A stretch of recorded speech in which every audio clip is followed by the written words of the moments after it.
यदा यदा हि धर्मस्य ग्लानिर्भवति भारत अभ्युत्थानाम धर्मस्य तदात्मानं सृजाम्यहम् परित्राणाय साधूनां विनाशाय च दुष्कृतां धर्म संस्थापनार्थाय संभवामि युगे युगे संभवामि युगे युगे संभवामि युगे युगे.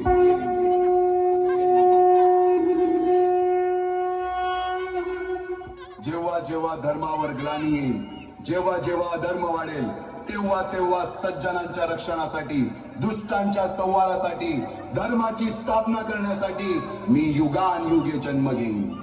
अशीच काहीशी परिस्थिती जेव्हा या महाराष्ट्रात निर्माण झाली, 350 वर्ष हा महाराष्ट्र अंधार होता आणि हाच अंधकार दूर करण्यासाठी एका युगपुरुषाने जन्म घेतला.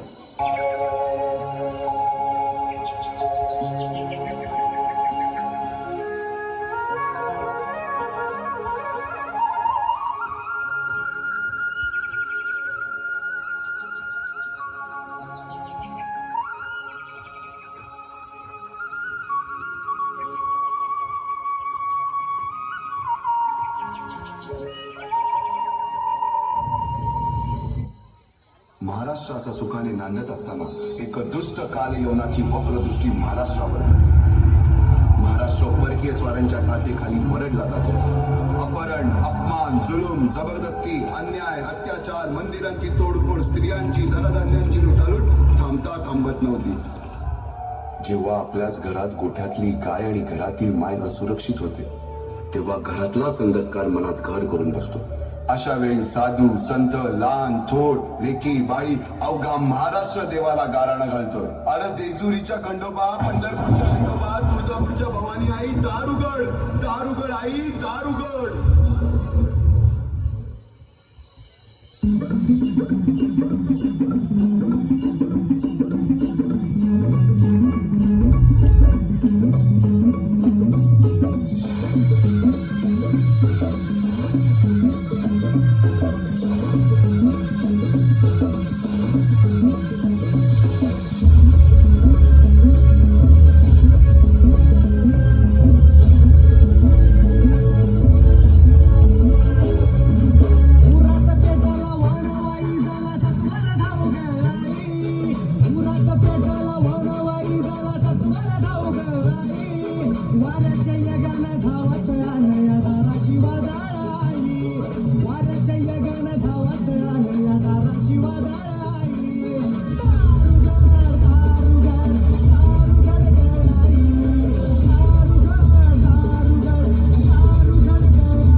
सरते शेवटी देवानं गाराणं ऐकलंच.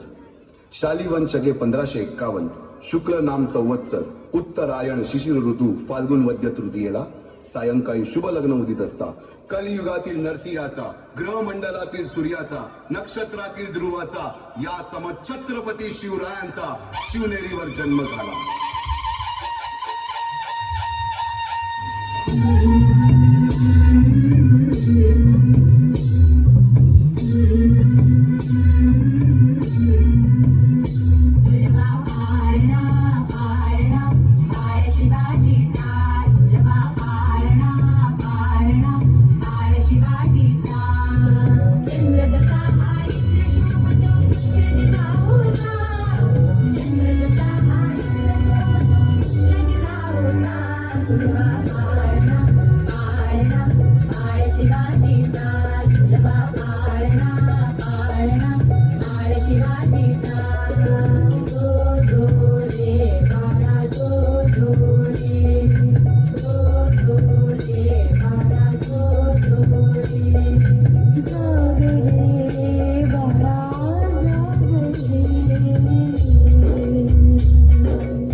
बालवयापासूनच शिवबांना माँसाहेब जिजाऊंनी रामायण महाभारतासारख्या गोष्टी सांगायला सुरुवात केली, ज्यामधून धर्म अधर्म सत्य असत्य न्याय अन्याय यातील फरक शिवबांना समजू लागला.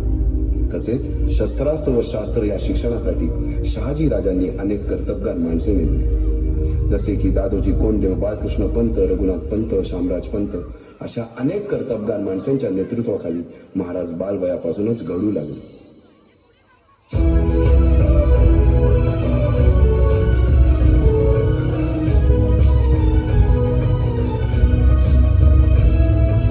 तूच अर्जुन तूच केशव तू तुझा हो सारथी, तूच अर्जुन तूच केशव तू तुझा हो सारथी, करुणी वार गनिमावर दे भूमीस आहुती, करुणी वार गनिमावर दे भूमीस आहुती, तूच अर्जुन तूच केशव तू तुझा हो सारथी, करुणी वार गनिमावर दे भूमीस आहुती. एकटे नेतृत्व कधीच साम्राज्य उभे करू शकत नाही. त्यासाठी तशी कर्तबगार माणसे निष्ठावन मावळे घडवावे लागतात. शिवरायांनी असे सवंगडी त्या वयापासूनच पारखायला सुरुवात केली. तानाजी मालुसुरे, सूर्याजी मालुसुरे, यसाजी कंक, सूर्याजी काकडे, बाजी जेदे आणि अशा अनेक सवंगड्यासमोर शिवबांनी शपथ घेतली स्वराज्याची, शपथ घेतली स्वराज्याच्या बांधणीची.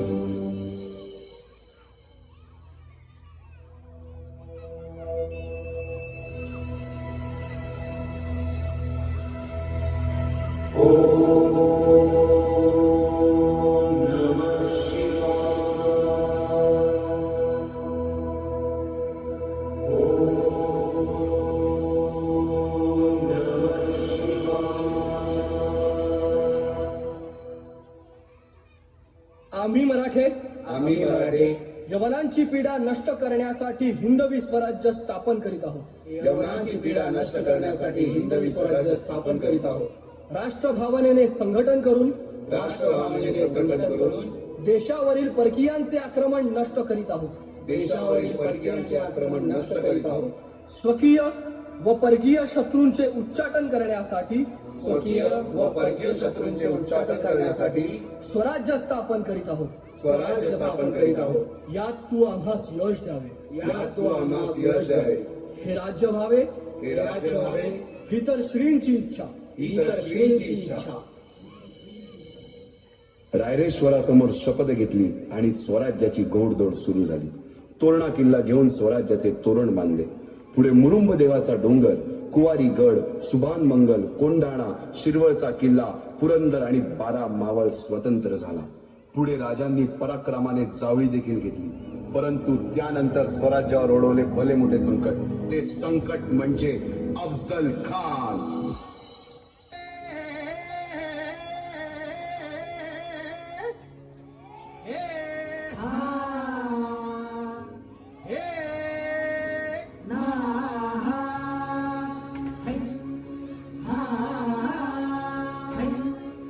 अरे दुश्मन असू दे गनीम असू दे किती बी हुशार, अरे दुश्मन असू दे गनीम असू दे किती बी हुशार,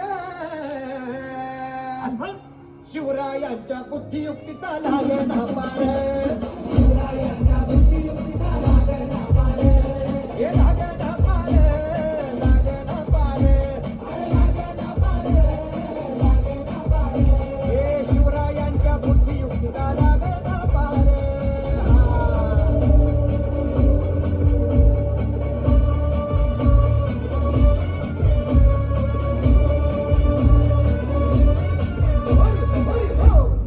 काय सांगता नाही? अरे मग काय गड हो, क्यों बसला हाय ना गणिम, येढा मांडून आलंय आणि मुघलांनी नजर वाकडी, मग राजानं काय केलं? काय केलं महाराज? राजांनी आता युगत मांडली. काय मांडली? अरे युगत मांडली, युगत मांडली, युगत मांडली, युगत मांडली, युगत मांडली, अरे युगत मांडली, राजानं युगत मांडली, युगत मांडली, युगत मांडली,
भाल्या भाल्यानं फुटला घाम याला कोण घालील येसने दरबारी पुस्ती बेगम.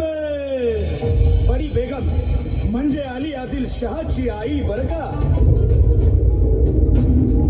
नजरेत तिच्या अंगार दरबार झाला गपगार. कुणी घेईना पुढाकार साऱ्यांनीच मानली हार. इतक्यात अचानक एक सरदार उठला बोलला, हम लाएंगे शिवाजी को. आणि त्यानं विडा उचलला. नवतेचं अफजल खाने, या नवतेचं अफजल खाने जिता जागता जन्मू सहिताने. कान बोलला छाती ठोकून शिवबाला टाकतो चिरडून.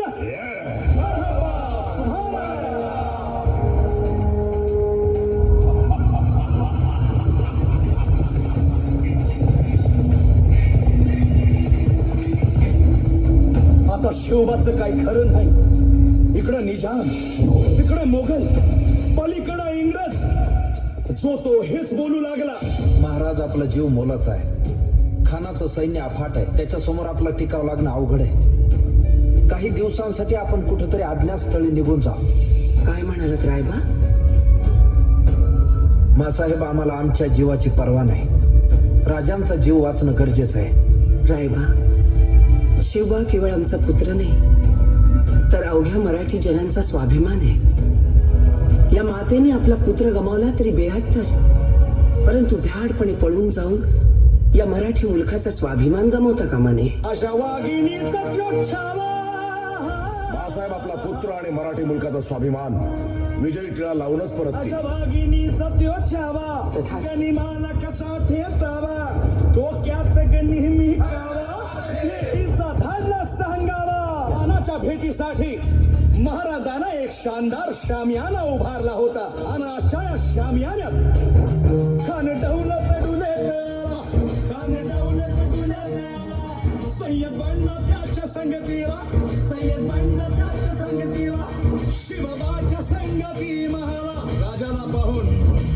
राजाला पाहून खान म्हणतो कसा, आओ आओ शिवाजी, आओ हमारे गले लग जाओ. खानानं राजाला आलिंगन दिलं आणि दगा केला. खान धाभिमान मान्याला. खान धाभिमान मान्याला. कटरीचा वाद त्यानं केला. कटरीचा वाद त्यानं केला. खरं खरं आवाज झाला. खरं खरं आवाज झाला. चिलखत होतंय अंगाला. चिलखत होतंय अंगाला. खानाचा वार फुका गेला. खान यडबडला. इतक्यात महाराजानं पोटामंदी पिचवा ठेकेला. पोटामंदी पिचवा ठेकेला. वाघ नखाचा मारा केला. वाघ नखाचा मारा केला. तरा फडलं पोटाला. त्याला गेला खानाचा कोटा. भाई रे आला जी. भाई रे आला जी.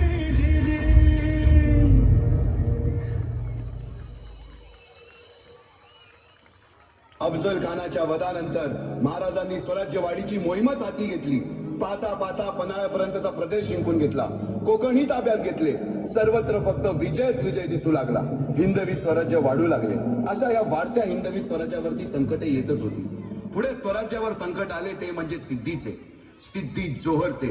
सिद्धीने सुमारे 4 महिन्यापेक्षा जास्त पन्हाळ्याला वेढा घातला. या वेड्यातून महाराजांना सुटकेसाठी बाजीप्रभू देशपांडे, शिवा काशीद व अनेक बांधरांनी पराक्रमाची शिकस्त केली.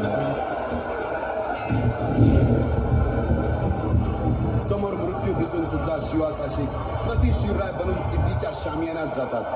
काय म्हणावे त्या धैर्याला. पावनखिंडीत 3000 गनिमांची अवघ्या 300 मावळ्यांना घेऊन घोडखिंड अडून धरली आणि बाजीप्रभूंनी राजांना पुढे जाण्यास सांगितले. काय म्हणावे त्या शौर्याला. राजे लाख मेले तरी चालतील, परंतु लाखांचा पोशिंदा हा जगलाच पाहिजे. जा राजे जा, फक्त एक करा. विशालगडावर पोहोचल्यावर तोफेचे 5 बार द्या. तोपर्यंत हा बाजी या खिंडीतच गनिम रोखून ठेवतो. पुरंदराच्या तळावेळी मुरारबाजींना माझ्या सैन्यात आलमगीर बादशाहकडून मनसब देतो असे आमिष दाखवणाऱ्या त्या दिलेर खानासमोर मुरारबाजी स्वराज्याच्या पायी वाहिलेल्या निष्ठेला आठवून तांडव करतात. काय म्हणावे त्या स्वामी निष्ठेला. पुढे राजांना आग्र्याला जावे लागले. तेथील औरंग्याच्या मगरमिठीतून निष्ठा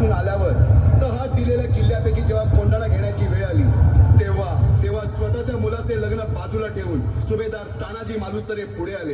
काय म्हणावे त्या त्यागाला. ही मोहीम मॅच फत्ते करणार राजे. आधी लगीन कोंढाण्याचं, मग माझ्या रायबाचं. अशा या स्वराज्याच्या यज्ञकुंडात अनेक महावीरांनी शौर्याची, निष्ठेची, त्यागाची समिधा धारण करून आहुती घेतली. अशा कित्येक महावीरांनी पराक्रमाची पराकाष्ठा करत स्वराज्याचे एक एक दगड, चिऱ्या, पायऱ्या बसवल्या, घडवल्या. एक एक बुरुज बांधला गेला आणि आता वेळ आली त्या बांधलेल्या भक्कम गडावर विजयश्री धारण केलेला भगवा ध्वज चढवण्याची, म्हणजेच आपल्या महाराजांच्या, शिवरायांच्या राज्य अभिषेकाची.